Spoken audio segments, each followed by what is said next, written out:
વિદ્યાર્થી મિત્રો જય સ્વામિનારાયણ। આજે આપણે એસપીડીએફ જે કક્ષકો છે એ કક્ષકોના આકાર વિશે આપણે માહિતી મેળવીશું। તો જે કક્ષકોના આકાર કેવી રીતે નક્કી થયા એના માટે સારામાં સારું કામ શ્રોડિંગરે કર્યું છે। શ્રોડિંગરે ઇલેક્ટ્રોનનું કક્ષકીય તરંગ વિધેયનું સમીકરણ આપ્યું જે નીચે પ્રમાણે છે કે ઇલેક્ટ્રોનનું એક તરંગ વિધેય તરંગ કહીએ છીએ ઇલેક્ટ્રોન સાથે જે સંકળાયેલું તરંગ છે એ તરંગનું સમીકરણ આપ્યું। આ સમીકરણ તમે ફિઝિક્સની અંદર તરંગના સમીકરણો આવતા હશે એમાં મારે કંઈ કહેવાની જરૂર નથી બરાબર। જે લોકો ફિઝિક્સ સારી રીતે ભણતા હોય વિડિયો જોતા હોય એમાં ક્યાંક ના ક્યાંક તમને તરંગોના સમીકરણ આવશે। ખ્યાલ આવ્યો? આ તરંગોના સમીકરણ હોય ઇલેક્ટ્રોન સાથે જે દ્રવ્ય તરંગ સંકળાયેલું છે દ્રવ્ય તરંગ નામનો કોન્સેપ્ટ કોને લાગુ પડે? ઇલેક્ટ્રોન પ્રોટોન હાઇડ્રોજન પરમાણુ જેવા અતિ સૂક્ષ્મ કણો ઓકે જેને તરંગ પ્રકૃતિ છે અને એમની સાથે જે તરંગ સંકળાયેલું છે એને દ્રવ્ય તરંગ કહેવાય। ઓકે આ દ્રવ્ય તરંગ માટે એક શ્રોડિંગરે સમીકરણ આપ્યું। હવે ઘણા બધા સમીકરણો આપ્યા એક નહીં શ્રોડિંગરે આ તો મેથેમેટિક્સ નો ઉપયોગ કરી અને ઘણા બધા સમીકરણો આપ્યા। હવે આ સમીકરણ છે ને એ શું બતાવે એ જુઓ તમે।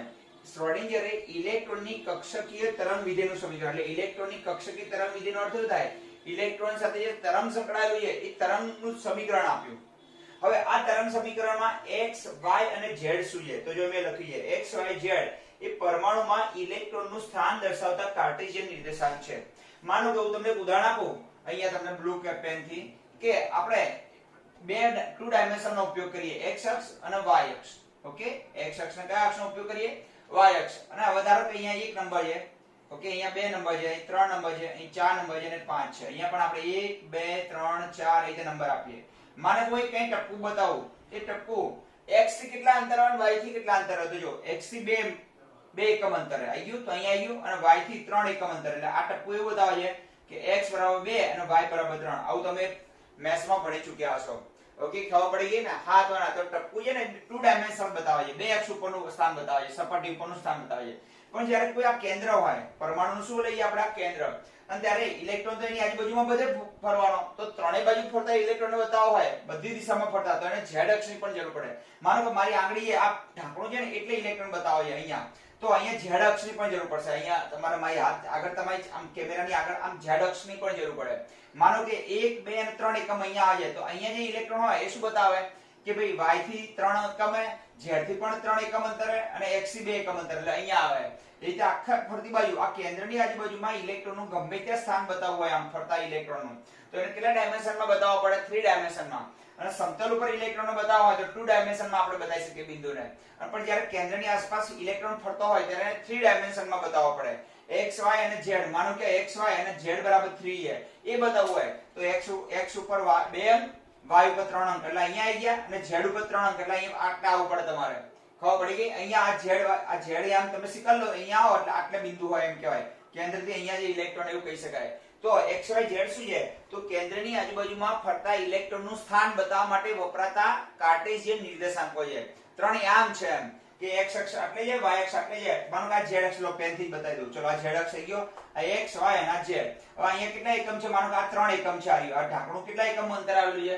5 એકમ અંતરે। માનો કે આપણે થોડું મોટું રાખી એટલે ખ્યાલ આવી જાય। x અક્ષ ઉપર 2 એકમ તો આ 2 એકમ આવી ગયું y ઉપર 3 તો આ 3 આવી ગયું અને અહીંયા 5 એટલે બિંદુ અહીંયા હોય અહીંયા ખબર પડી ગઈ આટલા હોય। ખબર પડી ગઈ ને આખી વસ્તુ તમને? અહીંયા બિંદુ મારો આંગળીનો છેડો છે ને ત્યાં બિંદુ બતાવવું હોય તો તમારે z આમનો પણ ઉપયોગ કરવો પડે। તો ઇલેક્ટ્રોનની આજુબાજુમાં બીજા નંબરે પાઈ તો તમને ખબર છે m એટલે ઇલેક્ટ્રોનનું દળ છે h એટલે પ્લાન્ક અચળાંક છે અને ઇલેક્ટ્રોન પ્રોટોન પ્રણાલીની કુલ શક્તિ છે એનું સમીકરણ આવે છે અને v એટલે સ્થિતિ ઊર્જા છે અને sin શું છે? તો sin એટલે તરંગ છે અને તરંગ છે ને એનો કંપ વિસ્તાર હોય ખબર છે ને? આ જો આ કંપ વિસ્તાર કહેવાય ઉપર નીચેનો કંપ વિસ્તાર કહેવાય। તો તરંગના કંપ વિસ્તાર સાથે સંબંધ ધરાવે છે। sin નો કોઈ અર્થ નથી ઓકે sin નો કોઈ મીનિંગ નથી પણ sin² એ ઇલેક્ટ્રોન મળવાની સંભાવના ધરાવતો વિસ્તાર બતાવે છે। sin મેળવીએ તો આ સમીકરણમાં તમારે શું કરવાનું?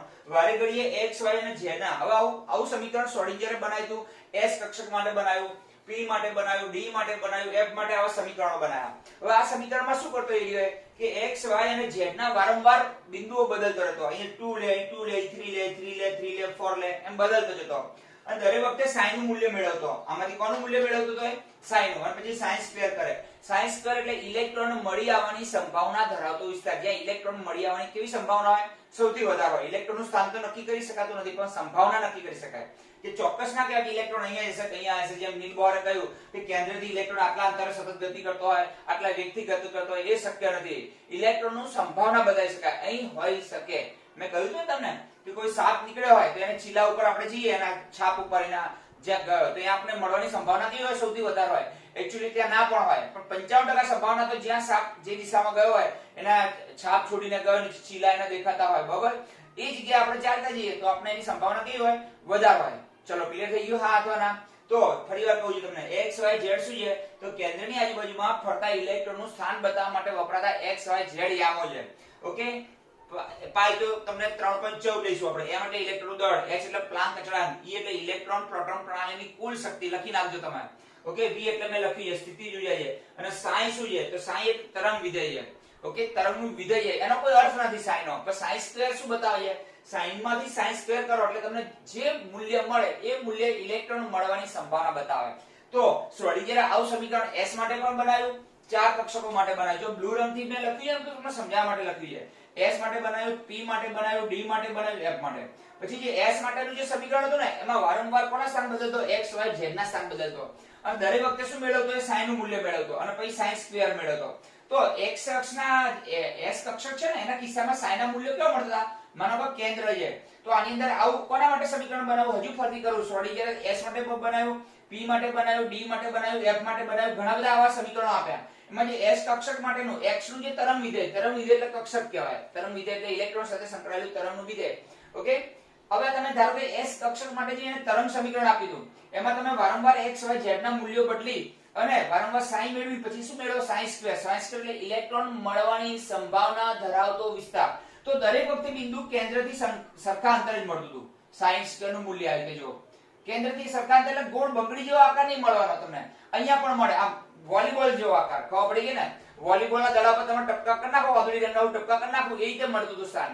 એટલે કેવું મળતું હતું કેન્દ્રથી સરખા અંતરે કેન્દ્રથી કેવું મળતું હતું બધી બાજુ અહીંયા પણ મળતું બધી બાજુ પછી એને નક્કી કર્યું કે x અક્ષ કેવી હોય આમ ગોળાકાર હોય આમ ગોળાકાર એટલે બંગડી જેવો આકાર નહીં સમજવાનો ઓકે માનો કે કોઈ વોલીબોલનો સપાટી છે અને એની વચ્ચે એક નાનો દડો મૂકી દઉં નાની એક લકોટી વોલીબોલની અંદર વચ્ચોવચ્ચ એવી રીતે મૂકી રાખું વચ્ચોવચ્ચ વિચારો કે આ વોલીબોલ છે એની વચ્ચે નાની લકોટી પડી છે આ લકોટી એનું કેન્દ્ર છે અને વોલીબોલની સપાટી છે ને એ s કક્ષક છે એમ સમજવાનું તમારે આખી સપાટી ગોળાકાર સપાટી s કક્ષકમાં આવે તો દરેક વખતે સાઈ સ્ક્વેર નું મૂલ્ય કેન્દ્રથી સરખા અંતરે મળતું પછી આ બધા મૂલ્યોને જોડી દઈએ આપણે તો એ બતાવે છે કે આટલી જગ્યામાં ઇલેક્ટ્રોન મળવાની સંભાવના સૌથી વધારે છે અને આ ઇલેક્ટ્રોન મળવાની સંભાવના ધરાવતો વિસ્તાર એટલે જ કક્ષક કહેવાય ચલો ખબર પડી ગઈ 95% ઇલેક્ટ્રોન તો s કક્ષકના જ્યારે બધા બિંદુઓને જોડવામાં આવ્યા તો x કક્ષકનો આકાર કેવો નીકળ્યો ગોળાકાર નીકળ્યો ચલો ક્લિયર થઈ ગયું હા અથવા ના તો કોઈ પણ ઊર્જા સ્તરમાં જે x કક્ષક આવી એનો આકાર હંમેશા ગોળાકાર હોય ચાહે 1s 2s 2p ચલો હજુ ફરીવાર એકવાર દોહરાઈ દઉં છું તમારી સામે શ્રોડિંજરે સમીકરણ આપ્યું ઓકે ઇર્વિન શ્રોડિંજર એનું પૂરું નામ હતું જેને ઇલેક્ટ્રોનની કક્ષકીય તરંગ વિધેય નું સમીકરણ આપ્યું આ સમીકરણમાં સાઈ નો કોઈ અર્થ નથી સાઈ સ્ક્વેર નો અર્થ છે ઇલેક્ટ્રોન મળવાની સંભાવના ધરાવતો વિસ્તાર તો આ સમીકરણમાં x y અને z ઇલેક્ટ્રોનનું સ્થાન બતાવતા નિર્દેશાંકો છે જેનું બદલતા રહેવાનું વારંવાર અને સાઈ નું મૂલ્ય મેળવતું રહેવાનું સાઈ મેળવ્યા પછી સાઈ સ્ક્વેર કરવાનું અને જે ટપકું મળે સાઈ સ્ક્વેર કેન્દ્રની આજુબાજુમાં બધી ગણતરી કરવાની હોય છે એ ઇલેક્ટ્રોન મળવાની સંભાવના ધરાવતો વિસ્તાર છે કે અહીં ઇલેક્ટ્રોન મળવાની સંભાવના સૌથી વધારે છે તો આ બધા ટપકાઓને આપણે જોડી દઈએ તો મોટો આકાર બની જાય જે ગોળાકાર આકાર બને એ તો s કક્ષક માટે બધા બિંદુઓ કેન્દ્રથી કેવા અંતરે મળ્યા સરખા અંતરે તો બધાને જોડી દઈએ x કક્ષકનો આકાર કેવો થાય ગોળાકાર બંગડી જેવા ગોળાકારની વાત નથી કરતો વોલીબોલ જેવો ગોળાકાર આ કેન્દ્ર છે અને વોલીબોલનો દડો જ આખો તે દડાનો જે આકાર છે ને ગોળ એવી કક્ષક મળી તેને s કક્ષક કહી દીધી ઓકે તો વાંચો હવે જો શું કહે છે આ વાદળી રંગનું જે લખી રાખજો ક્યારેક તમને શ્રોડિંજર સમીકરણ પૂછે અને એમાં આવતા પદો સમજાવો તો તમારે લખી નાખવાનું શ્રોડિંજર સમીકરણ અને del square sin del x square del square sin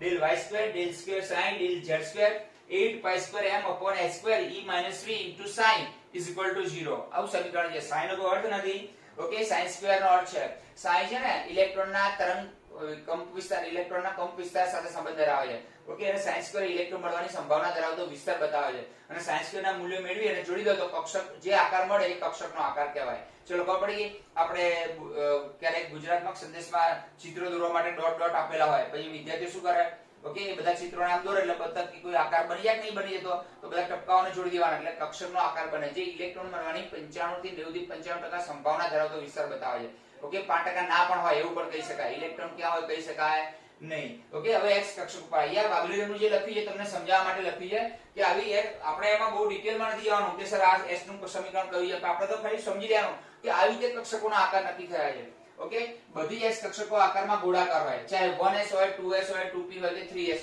sorry 1s હોય, 2s હોય કે 3s હોય, બધીનો આકાર કેવો હોય? ગોળાકાર હોય.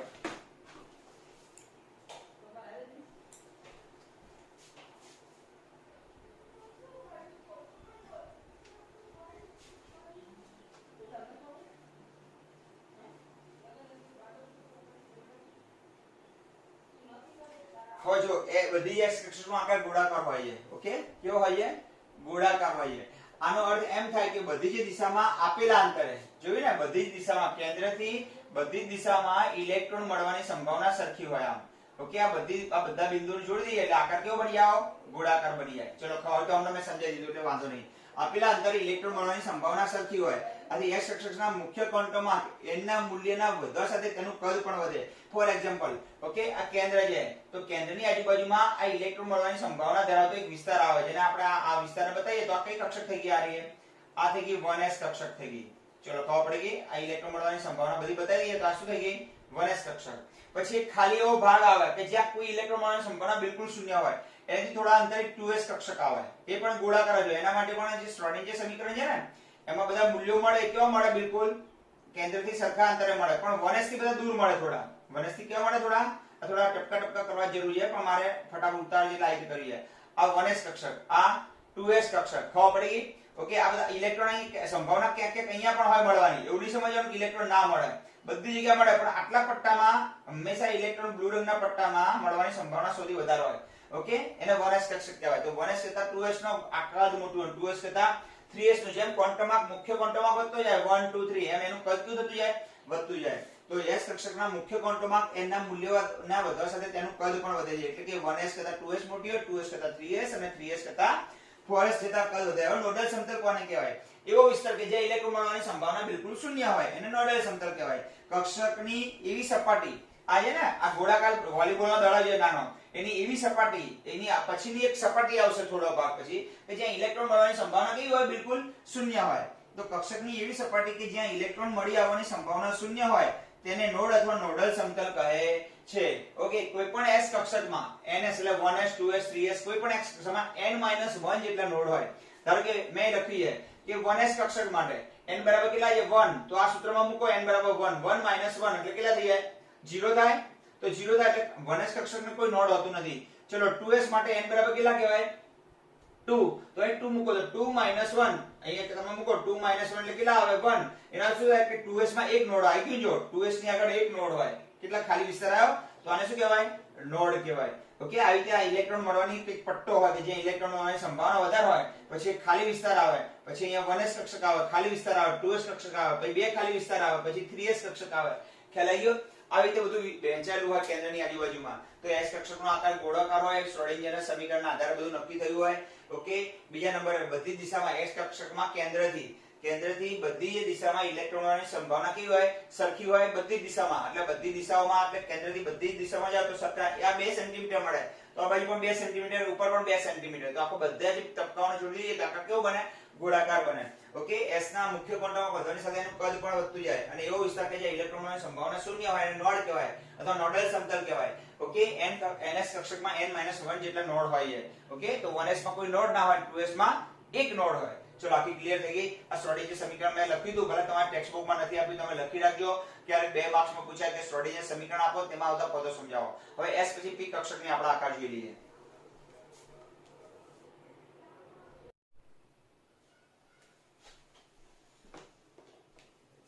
વિદ્યાર્થી મિત્રો, જેમ આપણે s કક્ષક જોઈએ એવી p કક્ષક, તો p કક્ષકનો આકાર છે ને એ ડંબેલ આકાર ધરાવે છે. હવે ડંબેલ એટલે ડમરૂ, શંકર ભગવાનનો ડમરૂ જેવો આકાર છે એનો.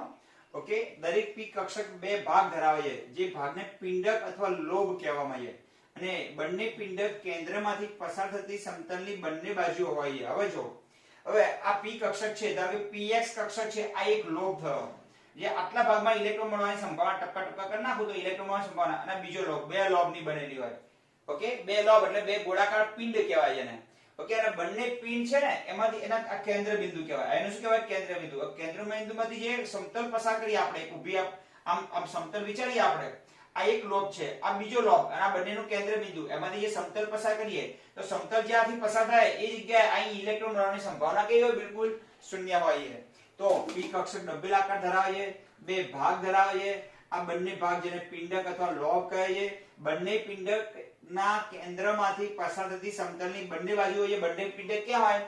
તો બંને પિંડક છે ને કેન્દ્રમાંથી પસાર થતું આ સમતલની એક બાજુ હોય. માનો કે હું એક ચોકડી ઊભી કરી દઈએ આ વચ્ચે, તો આ સમતલની એક બાજુ અને આ સમતલ છે, તો સમતલની એક બાજુ અને સમતલની બંને બાજુ હોય છે પિંડક. ઓકે, બંને બાજુ હોય છે.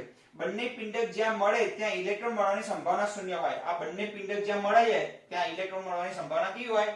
શૂન્ય હોય. અને અહીંયાથી એક સમતલ તમે આ ઊભું પત્તું વિચારો તો બંને પિંડક બંને સમતલની કેવા હોય? બંને બાજુ હોય છે. આ ત્રણ p કક્ષકો ને ડીજનરેટ કક્ષકો કહેવાય. સમાન ઉર્જા ધરાવતી p કક્ષકો કહેવાય, જેને px py અને pz તરીકે દર્શાવવામાં આવે છે. એટલે px py અને pz ના આકાર, કદ અને ઉર્જાની બાબતમાં સમાન હોય. જો અહીંથી MCQ પૂછાતો, એમના આકાર પણ સરખા હોય, તેમના કદ પણ સરખા હોય અને તેમની ઉર્જા પણ સરખી હોય. તો જુદું શું હોય? તો આ px કક્ષક છે.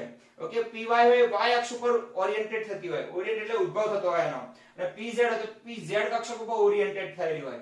ઓકે, ખબર પડી ગઈ? આ પિંડકની બનેલી હોય. આ પિંડક એટલે અહીંયા ઇલેક્ટ્રોન મળવાની સંભાવના કેવી હોય? વધારે હોય, એટલે એને પિંડક તરીકે બતાવીએ છીએ.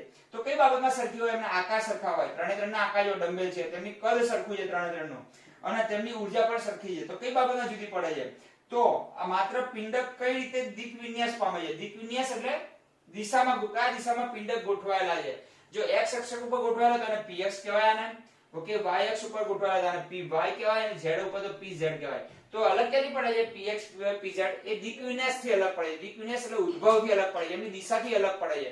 તો બોર્ડમાં પ્રશ્ન પૂછાય કે p ને કેટલી ડીજનરેટ કક્ષકો છે? ત્રણ ડીજનરેટ કક્ષકો છે, px py અને pz. એમના આકાર, કદ અને ઉર્જા સરખી છે. સમાન ઉર્જા ધરાવતી ત્રણ કક્ષકો છે, જેના આકાર પણ સરખા છે, જેમના કદ પણ સરખા છે. ખાલી ઉદ્ભવની બાબતમાં જુદી પડે છે, દિશાની બાબતમાં જુદી પડે, દિક વિન્યાસની બાબતમાં જુદી પડે છે. જેમ કે x અક્ષ ઉપર હોય તો એને 2px કહેવાય, y અક્ષ ઉપર હોય તો 2py કહેવાય, અને રીતે z અક્ષ ઉપર હોય, ઓકે, y અને 2pz પર હોય, સોરી y અક્ષ ઉપર હોય તો 2py કહેવાય, અને z અક્ષ ઉપર હોય, કયા અક્ષ ઉપર? z પર હોય તો 2pz કહેવામાં આવે છે. ચલો કોપડી તો 2px 2py અને 2pz. એટલે 3px 3py અને 3pz પણ આવે. ક્વોન્ટમમાં તો બદલાતા રહે. હવે ml ના ત્રણ મૂલ્યો હતા, ખબર છે? l બરાબર 1 હોય તેને p કક્ષક કહેવાય. હવે અહીંથી થોડું આપણે કાઢી નાખીએ એટલે આપણે સમજાવવાની ખબર પડે તમને.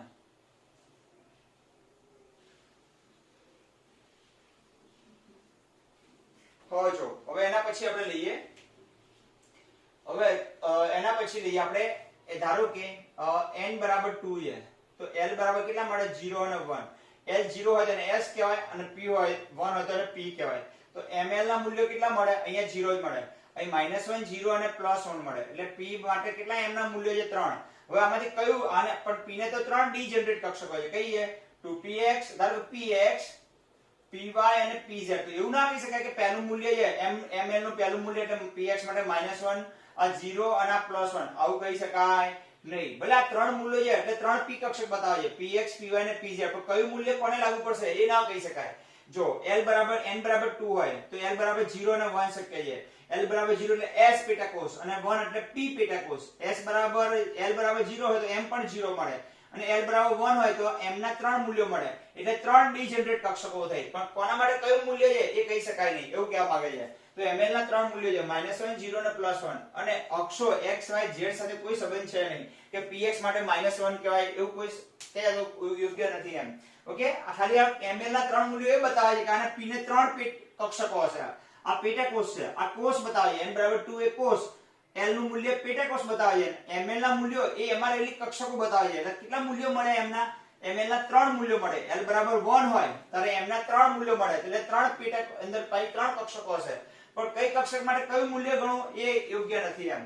જુદી જુદી p કક્ષકોની ઉર્જા મુખ્ય ક્વોન્ટમના વધવા સાથે વધે. જેમ કે 2p કરતા 3p, 3p કરતા 4p ની ઉર્જા વધારે હોય. કારણ કે આના કરતા 2 અહીંયા 3 અહીં ક્વોન્ટમમાં 4 છે. કોઈ પણ p કક્ષકમાં નોડની સંખ્યા n - 2 જેટલી હોય.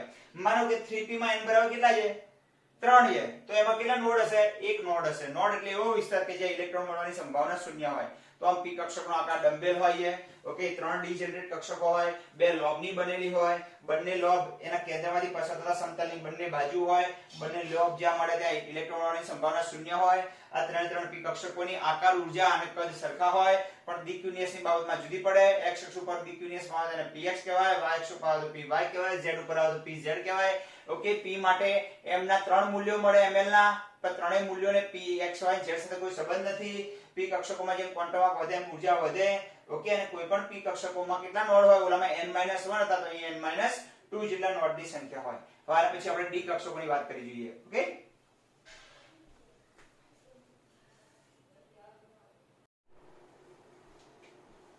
હવે વિદ્યાર્થી મિત્રો, d કક્ષકોના આકાર.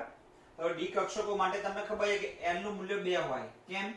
જ્યારે l બરાબર 0 હોય ત્યારે એને s કક્ષક કહેવાય, l બરાબર 1 હોય તો એને p કક્ષક કહેવાય, l બરાબર 2 હોય તો એને d કક્ષક કહેવાય. તો d માટે હંમેશા l કેટલા હોય? 2 હોય. અને l 2 હોય તો n નું મૂલ્ય હંમેશા 3 હોય. કેમ? n નું મૂલ્ય જ્યારે 3 હોય ત્યારે l નું મૂલ્ય 0 1 અને 2 મળે. 2 ક્યારે મળે? જ્યારે n બરાબર 2 હોય ત્યારે. જો n બરાબર 1 2 લઈએ આપણે તો l નું મૂલ્ય 0 અને 1 મળે. ખબર પડી ગઈ? તો 0 1 2 ક્યારે મળે? જ્યારે n બરાબર 3 હોય. તેનો અર્થ શું થયો? d કક્ષક માટે n નું મૂલ્ય ઓછામાં ઓછું 3 હોય. આ s કક્ષક, આ p કક્ષક, d કક્ષક. હવે 2 ક્યારે મળે? l2 ક્યારે મળે? જ્યારે n3 હોય ત્યારે. તો n3 હોય અને l2 હોય તો n નું મૂલ્ય ઓછામાં ઓછું કેટલું હોય? 3 હોય. અને l નું મૂલ્ય કેટલું હોય? 2 હોય. તો l બરાબર 2 મૂલ્ય ધરાવતી કક્ષકોને કઈ કક્ષક કહેવાય? d કક્ષક તરીકે ઓળખાય. હવે d કક્ષકો માટે n નું મૂલ્ય ઓછામાં ઓછું કેટલું હોય? 3. ઓછામાં ઓછું 3 થી શરૂઆત થાય, કારણ કે n 3 લઈએ તો l કેટલા મળે? ફરીવાર સમજાવું તમને? ઓકે, ચલો ધ્યાન આપજો. જો n બરાબર આપણે 3 લઈએ, n નું મૂલ્ય કેટલું લઈએ? 3, તો l નું મૂલ્ય કેટલું મળે? 0 1 અને 2 મળે. 2 મળે એટલે 3 હોય ત્યારે મળે, એ સિવાય ના મળે. અને l બરાબર 2 એટલે કેટલા કહેવાય? d કક્ષક કહેવાય. અને જ્યારે l બરાબર 2 હોય ત્યારે ml ના 5 મૂલ્યો મળે. ચલો અહીં હવે ml ના મૂલ્યો લખીએ આપણે. ઓકે, આ 0 હોય ત્યારે 0 મળે, આ 1 હોય તો -1 0 અને +1 મળે. અને 2 હોય ને બેટા ત્યારે -2 -1 0 +1 ને +2 મળે. કેટલા મળે? 5 મૂલ્યો મળે. દેખાય તમને? અને જેટલા મૂલ્યો મળે એટલી d જનરેટ કક્ષક હોય. એટલે 5 મૂલ્યો મળે, -2 -1 0 +1 ને +2, આથી 5 d જનરેટ કક્ષકો થશે. આ 5 d જનરેટ કર કઈ? તો dxy dyz dzx dx2 y2 અને dz2, કુલ 5 થઈ. હવે dxy નો અર્થ શું થાય? કે dxy છે ને એ ડબલ ડમ્બેલ આકાર ધરાવે છે. કેવો આકાર ધરાવે છે? Double dumbbell. એટલે બે લોબની બનેલી હોય. ઓલા બે લોબ તો આ બે લોબની બે બનેલી હોય. હવે dxy નો અર્થ શું થાય? કે જો આપણે x y અને z અક્ષ લઈએ તો x અને y થી બનતું જે સમતલ હોય એની અંદર એક હોય. દેખાય છે? અહીંયા x અને y થી બનતું સમતલ અહીંયા થશે આમ. ઓકે, અહીંયા x અને y થી બનતું સમતલ આ દેખાય છે બે પક્ષ, એની પાછળનું સમતલ હશે એટલે અહીંયા આવશે એક આકાર. અને અહીંયા x અને y થી બનતું સમતલ એક અહીંયા આકાર આવશે. ચલો ખબર પડી ગઈ? તો આપણે x અને y, આ x અને y થી બનતું સમતલ, આ y અને z થી બનતું સમતલ, અને ઊભું હશે ને આમ એ z અને x થી બનતું સમતલ કહેવાય. તો xy નો અર્થ શું થાય? dxy કે x અને y થી બનતા સમતલમાં સામે પણ x અને y થી બનતા સમતલમાં પાછળ પણ x અને y થી બનતા સમતલમાં હશે, તો એટલા માટે એને dxy કહે છે. અને આવી રીતે ડબલ ડમ્બેલ આકાર ધરાવે છે. ઓકે, એટલે dy y અને z, y થી dy નો અર્થ શું થાય? y અને z થી બનતા સમતલમાં હોય. dzx એ z થી x ના બનતા સમતલમાં હોય. dx2 y2 એટલે બિલકુલ x અક્ષ અને y અક્ષ ઉપર હોય. આ x અક્ષ ઉપર અને આ બિલકુલ y અક્ષ ઉપર હોય. ઓકે, તો આને dx2 y2 કહેવાય. એનો અર્થ શું થયો? કે આ 5 અને dz2 છે એનો આકાર આખો અલગ છે. બિલકુલ d એક જ z અક્ષ ઉપર હોય છે. આ રીતે એનો આકાર હોય છે. માનો કે આ x અક્ષ, આ y અક્ષ અને આ z અક્ષ તો બિલકુલ z અક્ષ ઉપર ગોઠવાયેલી હોય આ રીતે. આ dz2 નો આકાર છે. બાકી હવે તમને એમ થશે બાકી બે ના આકાર કેમ લીધો રહ્યા? તો જેમ x y થી બનતા સમતલમાં હોય એ y z થી બનતા બે સમતલમાં હોય, એના z x થી બનતા બે સમતલમાં હોય. ખબર પડી ગઈ? એટલે dx2 y2 એ x અક્ષ અને y અક્ષ ઉપર હોય અને dz2 બિલકુલ z અક્ષ ઉપર હોય છે. આ 5 માંથી dz2 સિવાયની બધી કક્ષકો ડબલ ડમ્બેલ આકાર ધરાવે છે. આ 5 d જનરેટ કક્ષકોની ઊર્જા સમાન હોય. આ બધા પાંચે પાંચની ઊર્જા કેવી હોય? સમાન હોય. પણ ઉદ્ભવની બાબતમાં જુદી પડે. દિક વિન્યાસ ઓકે અને 5 ડી કક્ષકોની આકૃતિ નીચે પ્રમાણે છે. તો ડી કક્ષક ડબલ લંબે આકાર ધરાવે એના માટે l નું મૂલ્ય 2 હોય, l નું મૂલ્ય 2 હોય ત્યારે ઓછામાં ઓછું n નું મૂલ્ય 3 હોય, l નું મૂલ્ય 2 હોય ત્યારે ml ના મૂલ્ય 5 મળે. આથી d ને 5 ડિજનરેટ કક્ષકો હોય. કઈ કઈ હોય તો dxy, dyz, dzx, ds2 y2 અને dz2. એમાં dz2 સિવાય બાકીની 1 2 3 4 ચાર ચારનો આકાર ડબલ ડંબેલ હોય અને બધાની આકૃતિ આ પ્રમાણે છે. અને f કક્ષક છે એને હજુ સુધી કોઈ સંશોધન મિલીમીટર થયું નથી, પણ f કક્ષક માટે l બરાબર કેટલા હોય? 3 હોય. 3 હોય એટલે કુલ 7 મૂલ્યો મળે એટલે 7 ડિજનરેટ કક્ષક થાય. પણ એ સાથે સાથે ડિજનરેટ કક્ષકમાં આકાર અને બીજું અહીંયા ઉલ્લેખ કરવામાં આવ્યો નથી. બરાબર? બહુ ગુચોડા ભરેલો એનો આકાર છે, કોમ્પ્લેક્સ આકાર છે એકદમ. ઓકે? એટલા માટે આપણે અહીંયા બહુ અભ્યાસ ન કરીએ. ઓકે? હવે આપણે ઇલેક્ટ્રોનની ગોઠવણીના સિદ્ધાંતો જોઈ લઈએ. ઓકે? 3 ઇલેક્ટ્રોન કેવી રીતે ભરવા, ઇલેક્ટ્રોન રચના આખી બહુ મહત્વનો ટોપિક છે, આઈપી ટોપિક છે. એમાં 3 નિયમ આવે છે, હુન્ડ, હાઉબાઉફ અને પાઉલીનો નિયમ. 3 નિયમનો અભ્યાસ કરી એટલે ચેપ્ટર કેવું થઈ જાય? પૂરું. હવે આપણે ઇલેક્ટ્રોન રચના માટે એક ચેપ્ટરની જરૂર પડશે, એક પીરિયડની જરૂર પડશે. બરાબર? આના પછીનો અને આ ચેપ્ટર આપણે પૂરું કરી અને 5મું ચેપ્ટર ચાલુ કરીશું. 5મું અને 6મું ચેપ્ટર. ઓકે? ચલો બધા વિદ્યાર્થી મિત્રો, જય સ્વામિનારાયણ.